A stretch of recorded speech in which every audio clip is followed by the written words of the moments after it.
You're listening to The Breakfast Show here on Faith FM. And we have a very special guest today who joined us in person here in the studio. This is David Riley, the author of Bubsie and the Boys, the first journey around Australia by car. Good morning to you, David. Thank you so much for coming. Good morning, Scaffy. Good morning, Lawson. Yeah. We are stoked to have you in joining us and talking about the great trip and the amazing history of Bubsie, the car, the what year model is this thing? In 1925 they set off, but it's a 1919, is it? 1919. Yeah, 1923 was the manufacturing model of the car. So yes, you're right. It's 100 years of celebrating one of the great road trips in the world today, which is a big lap of Australia. Wow. Thousands of people every year set off on an adventure around this continent. Hundreds of thousands of people have done it in the past. Many, many more would like to do it one day. Yeah. Yes. And it's become one of the great road trips of the world, a lap around Australia. And this was the first car that did it 100 years ago this year, a tiny little French-made two-seater Citroen. It was actually manufactured for women in Europe to tootle around the cobblestone streets of Europe for aperitifs and afternoon tea. And two young 21-year-olds who met in college in Western Australia thought that it might be a good car to borrow from their older brother and set off on an errand for their church, no less. They didn't mean to drive around Australia. They didn't intend to. They just set off on an errand for their church in Western Australia and decided to head up north and just kept driving. That's awesome. Wow. So let's just pause here. I have so many questions. Number one, how were they doing that for their church exactly? So what was their plan and the second thing is so they just set off and they didn't really had a plan to circumnavigate Australia at that time? No. So the initiative was to look at establishing a missionary outpost in Darwin. And most people headed to Darwin in fact, everyone headed to Darwin by ship. And no car had ever driven from Perth to Darwin. But one of the young fellas had sold books in the Pilbara region of Western Australia. And if you know Western Australia, it's a huge area, known very much today for its mining. And he'd sold books around that area, the year previously, and knew that it was possible to maybe drive. So he asked his older brother if he could borrow his car. He spoke to his conference president over there and said, look, maybe if we can drive and maybe sell books along the way, a friend of mine from school will drive up to Darwin. No one had ever done that before, but we'll drive up there and we will explore this idea of maybe setting up an outpost for the Seventh-day Adventist Church up there in Darwin. So that was the original intention. Okay. They'd sell books along the way. They drive. One of the young fellows had a history, his family history in the cattle stations. He worked for Sydney Kidman, the cattle king from 100 years ago. And so with that network of contacts that they had, they just kind of bunny hopped along the way. No maps, no petrol stations, no roads north of Meekatharra other than cattle tracks. And they drove this tiny little car, 7.5 horsepower, which is less than half the horsepower of a modern-day ride-on lawnmower. Mm-hmm. And they drove this tiny car they nicknamed Bubsie all the way to Darwin. Wow. That's Look, incredible. This is amazing. Now, the question is, so they didn't have maps. They did no GPSs. So did they go through the coast or kind of inland? What was the how did they know that they were even going the right direction? Yeah. Well, they drove inland, and their direction was taken from simply following the overland telegraph line. So Australia was crisscrossed with these wires that people would send messages through Morse code. It would be repeated along the way. It would take days sometimes to send a message, a small message from state to state. And what they simply did was just follow the overland telegraph line all the way in between cattle stations and towns. Okay. Yeah. Wow. So that was their kind of guiding North Star, was that, they'd find the wires above them. Now, I'd imagine, so if no one has ever driven from Perth to Darwin before, not only do they not have like Google Maps, at their disposal, or petrol stations, but like roads, like I'd imagine they'd come up to a number of challenges. And this doesn't look like I'm actually looking, because we're holding, Bubsie and the Boys, this book that you've authored about this amazing trip and full of the story and amazing pictures and whatnot. I'm looking on the back and you've got Bubsie compared to your, it looks like a Mazda BT50 or a Mitsubishi, You know your cars there, Lawson, exactly what it is. That's so I'm imagining they're like forbeing this thing across rivers, over hills, all this kind of stuff to get there, because there's no roads. No. So the obstacles they had to overcome is quite incredible. I mean, the tracks were simply cattle tracks, and the ingenious ways they overcame the various problems they had along the way, mechanical but also directional, is wonderful. It's a wonderful story of setting out on a journey, a faith-based journey for that matter. Yeah. And not knowing exactly how they would overcome the difficulties, and yet trusting in themselves. And when you read the story, trusting in God's providence to help them get to their destination. And that's a kind of a lesson for us today, isn't it? Just if you feel a sense of where you should be going, don't worry about the problems. The problems will take care of themselves. Just start. Just set out in faith. Wow, that's amazing. That's what they did. So, David, I actually want to ask, like, what kinds of problems they had, and I imagine that there would be many, and how they solved it. But before, just taking one step back, what compelled you to write a book about Bubsie and that story? What drove you? What was in that story that made you say, look, you know what, I gotta know more about this, and I've got to write a book about it? Yeah, well, I was sitting on a beach in Western Australia with a mate. We had been travelling, my wife and I, with our 3 kids on a lap around Australia. We had originally thought we'd do it for a year, ended up being 2 years, and a wonderful, wonderful experience for all of us as a family. And I'm sitting on a beach with a mate. His 3 kids are swimming with my 3 kids. We're playing. It's a wonderful day there in the Margaret River region of southwestern Australia. And he was just sharing a little bit about this story. He worked at Carmel College, where these 2 young blokes met as students, and I was just immediately enamored with the story. He had copies of some letters some of the fellows had written to family. I read these letters, and then spent the next couple of years, trawling through archives, driving the original route myself, researching some of the stories of people I met along the way. And some of those people I met have their own incredible stories, and I've detailed it in this book, Bubsie and the Boys.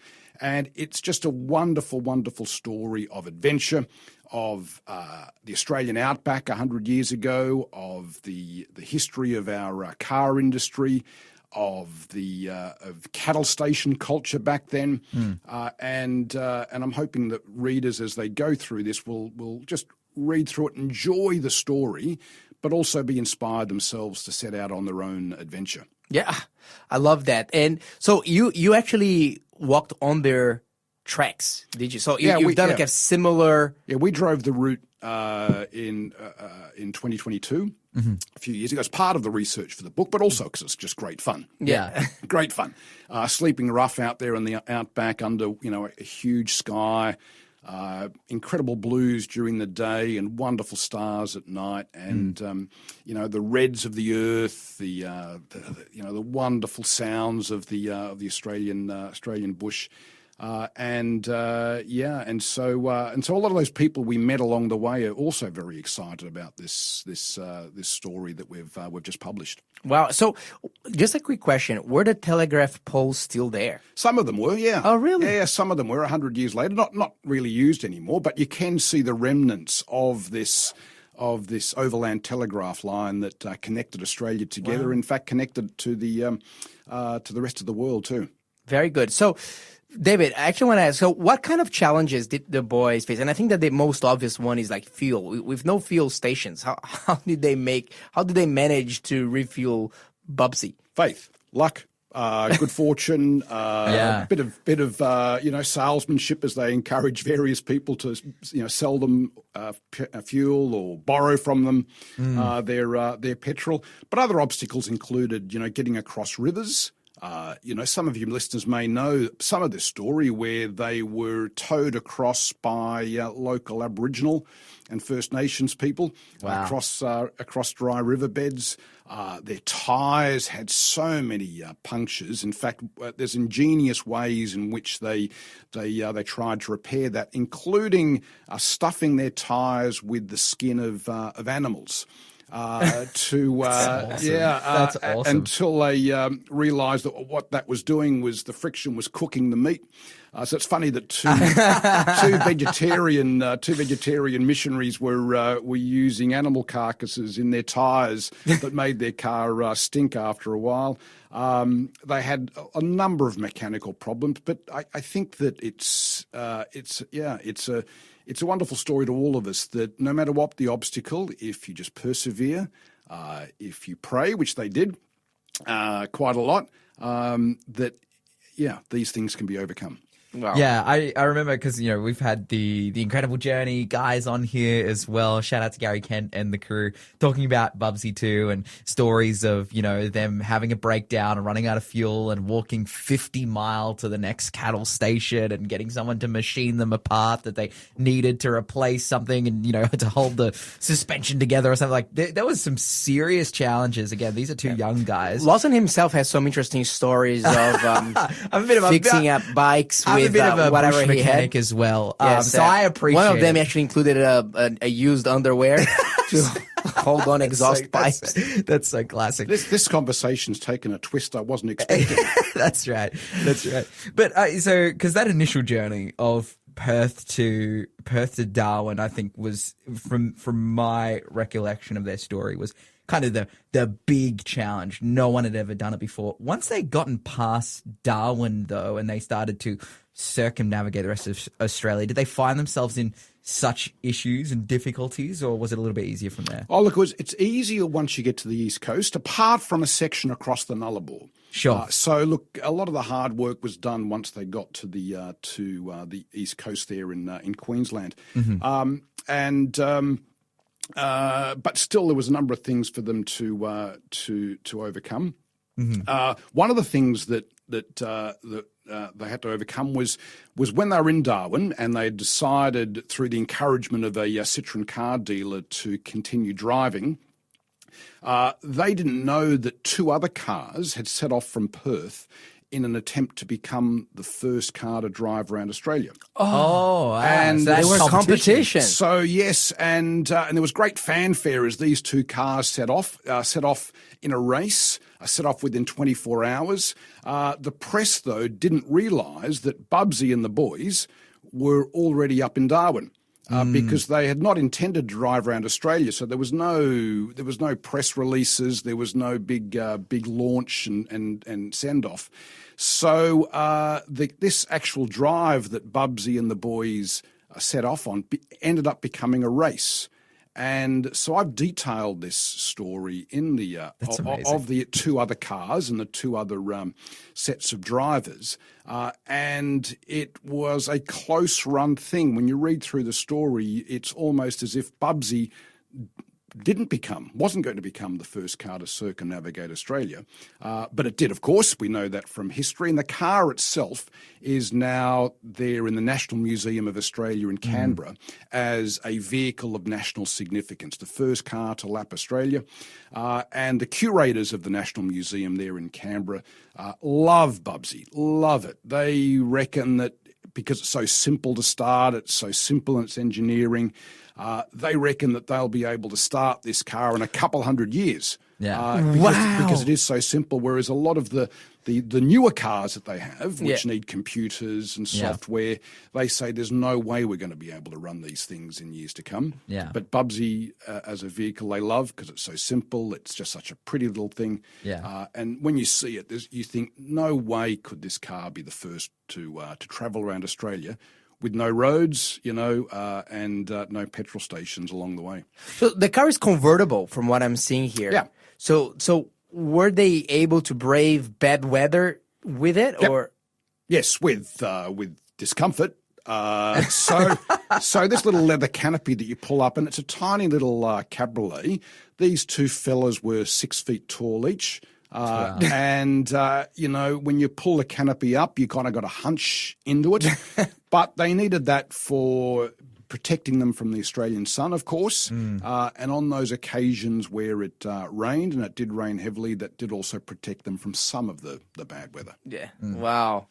I love the number plate on this one, 5013. Talk about early days in terms of automotive. But obviously, the story is incredibly inspiring, and I have to feel like as well the reason why they did meet that goal of national significance, being the first car that got around Australia and beat those other guys, is the Lord's providence in there as well, helping them to be able to overcome their obstacles. And I think that there's definitely a lesson for us to learn and some perspective for us to gain. And as you've shared already, going out with God, being faithful, letting the problems be solved by the hand of the Lord rather than, solve everything yourself. Because sometimes we just, I couldn't imagine that in many places they would always have the capacity to solve every single problem, and that there wasn't providence that stepped in and helped them. And I think there's something so beautiful to that. Yeah. No, you've well put, Lawson. Some of your readers may be surprised about the end of this story. I actually find the end of the story a little bit sad. And whilst it's inspiring to say that sometimes ordinary people can do things can do extraordinary things, when they set out in faith and a sense of God's providence. It's also a reminder that not everything in life goes the way we expect. And so I've endeavoured to tell this story in a very truthful way, and part of that is being honest about how this story ends. And I do find it a little bit sad, but then there are stories in the Bible where, with Paul and Silas setting out, and Paul and Barnabas breaking up on one of their missionary journeys. There are aspects of Scripture where, ordinary people did extraordinary things, yet there's still a tinge of sadness to it. Yeah. But by and large, this is an incredible story of adventure, of the Australian outback, of a wonderful part of our history that we should be proud of as a nation.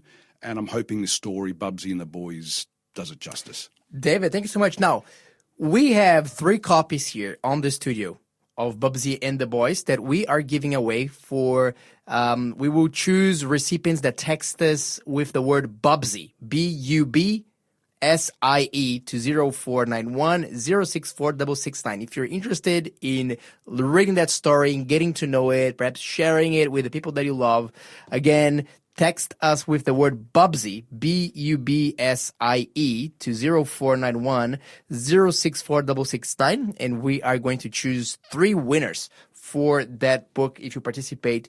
David, where can we find these books? Where are they going to be available? So they'll be in all good bookstores in October. Dymocks, QBD, online on Amazon. Your local bookstore, they'll have a couple of copies if you wander in there and ask for it.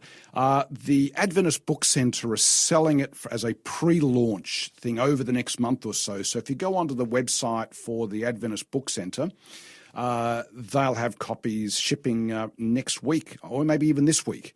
Oh, wow. And there's also the Kindle version. If you enjoy the audio versions, that'll be available in a couple of months' time. But for the moment, you can either order it through your local bookstore, which will be available in October, or online at the ABC, the Adventist Book Centre, and they're shipping now. Fantastic. David Riley, thank you so much for sharing a little bit with us about this fascinating story, and thank you for your interest, for your research, for your dedication to promote it, because there's so many lessons I think that we can all relate to that story in one level or the other. Thank you so much. We're looking forward to have you again with us another time. Thanks, Scaffy. Thanks, Lawson. You're listening to the Breakfast Show podcast on Faith FM. Positively different.